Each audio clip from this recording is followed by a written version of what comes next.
Hello, and welcome to another episode of Creating Cultures that Outperform. I hope you've been loving this series on innovative culture.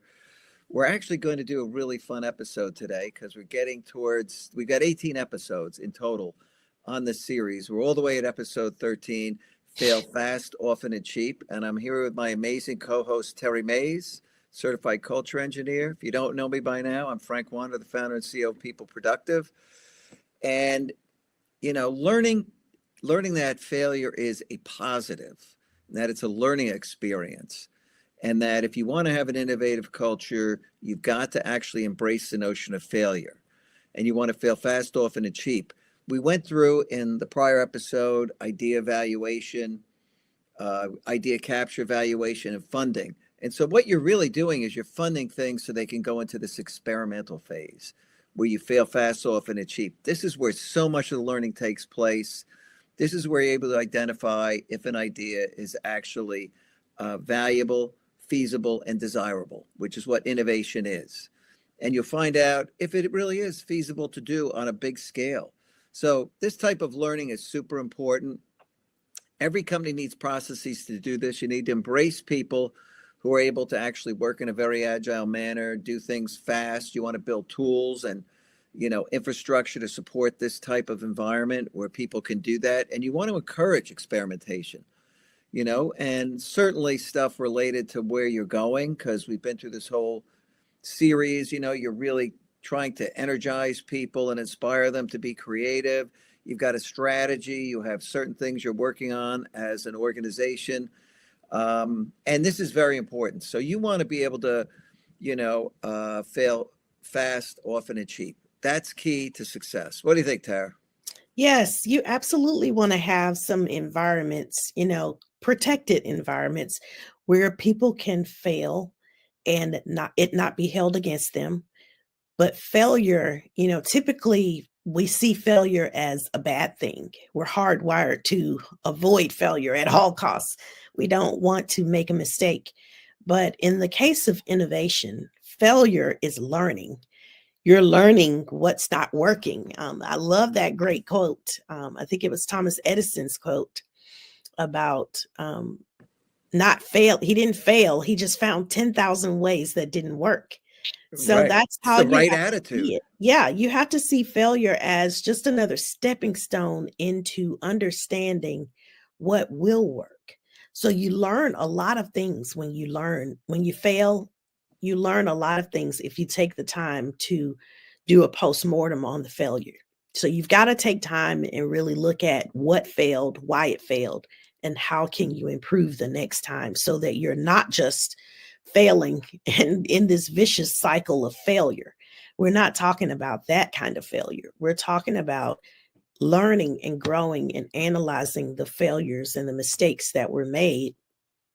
Because really, what you're doing is testing. You're going through different iterations of testing to find that one iteration that's going to work best for the solution.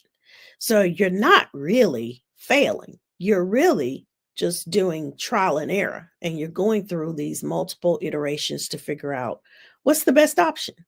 How can I best solve this problem?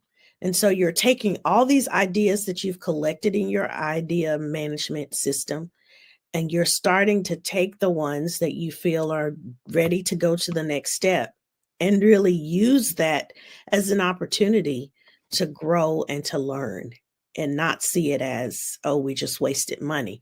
No, you really used money, because sometimes you have to spend a little money on these trials, right? So it's not going to be free all the time, but investing a small amount of money to figure out a better solution before you have to scale that solution. And then now you're not wasting a large amount of money. So it's just a Yeah. smaller amount that you can really go through, because sometimes systems are such that you won't learn until you do. You can analyze it, you can write all the requirements, you can have everybody design it until it's fully designed and analyzed until it's fully analyzed. But then there are still things that you just won't learn until you pull that production data up and run it. You got to test and learn. That's the only way to actually learn. Experimentation is really a great thing. I mean, Edison's quote is perfect. Yeah. 10,000 ways it won't work. So You may be working on building medical devices. You're going to go down a lot of roads that aren't going to work. If you look at just robots and how they evolve, they have these cobots, which are robots that assist people to do different things. Some of them have 10 joints in their arm to do all different types of movements. Just imagine how much iteration they went through to get all of that working, to perfect the software that runs it. That's learning. And no matter what you venture into, if you venture into learning to be an artist, you're going to make horrible paintings till you really learn how to put the strokes on. That's learning. That's experimentation. And that's what corporations have to do. They can't be afraid to fail. And you can't spend time wasting, energy covering up failure. How many times have we seen people trying to, cover up failure in companies? It's okay to fail. And certainly if you have the right processes in place, you're not going to fail expensive. You're going to fail cheap, which is why this is so important. You've got to have these right processes to actually do this stuff. Right. And it's a different mindset, and it's a culture. When you have a culture where failure is learning, then people aren't afraid to try things. Yeah. And You have so, to see that failure through the lens of experimentation. yeah, So, like a scientist, you would look at these different experiments. You're really trying to find the best choice. So, you've got to test some things out in order to do that. It's really experimentation and not failure at all. There are times where the experiment doesn't work. That doesn't mean that it was a waste. That just means that wasn't the right solution. But right, your you learn. next iteration may be the one. So it's part of the learning process. If you're not failing enough, then you really won't grow and you won't learn. There's another great quote.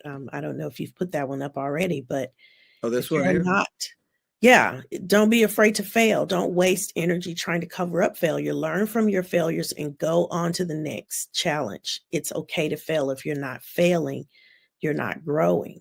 And that is So exactly true. right. If This is you're it. not failing, you're not growing. You're not learning new things if you're not failing at some things you already know.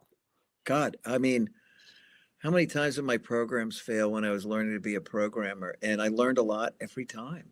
Yeah, That's how you learn, because you believe you know something, but you don't know it fully. right. You got to go through that process of failing to learn. Yeah, So companies must fail fast, often, and cheap. It's part of this innovative culture.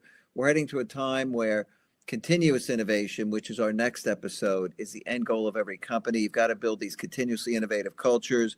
You're going to have to embrace these human factors of productivity. And actually, we have another episode coming after that on human, machine teaming, which is how you really get AI integrated into the whole creative process.